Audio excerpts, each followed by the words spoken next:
Assalamualaikum. Hai, hari ini aku mau share tentang 5 tips mengatur keuangan. Aku bukan orang yang ahli di bidang finansial, tapi di sini aku hanya membagikan bagaimana pengalaman pribadiku mengatur keuangan. Mengatur keuangan menjadi begitu penting. Kenapa? Karena ada begitu banyak hal yang ingin dicapai.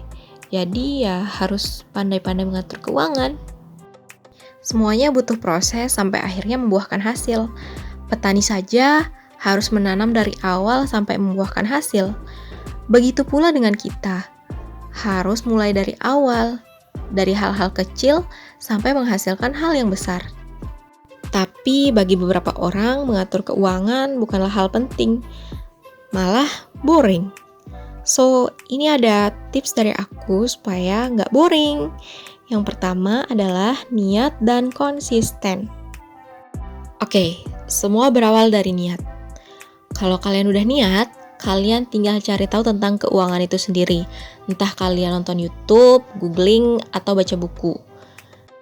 Setelah kalian dapatkan ilmunya, sekarang kalian terapkan di kehidupan nyata. Lakukan secara konsisten. Memang konsisten itu berat, tapi kalau kalian berhasil menerapkan secara konsisten, kalian luar biasa guys. Mulai aja dulu, nanti bakalan keterusan kok. Tips yang kedua adalah budgeting dan tracking.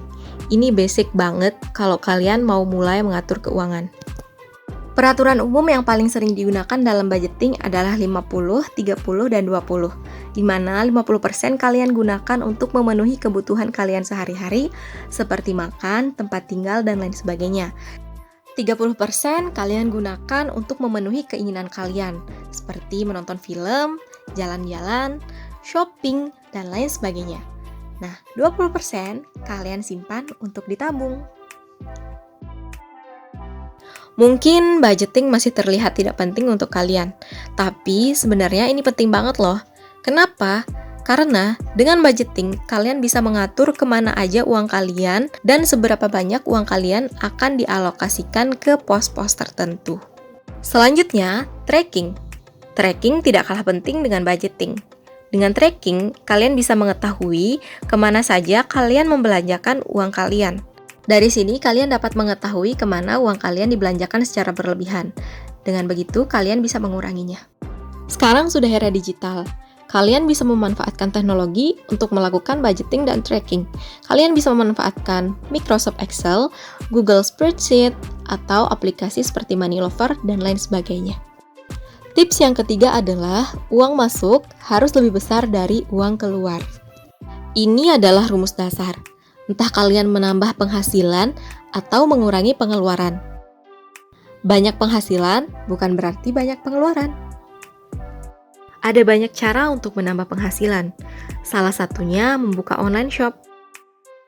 Yang hobi masak bisa membuka bisnis makanan. Tentu bisnis-bisnis lain dapat dicoba untuk menambah penghasilan kalian.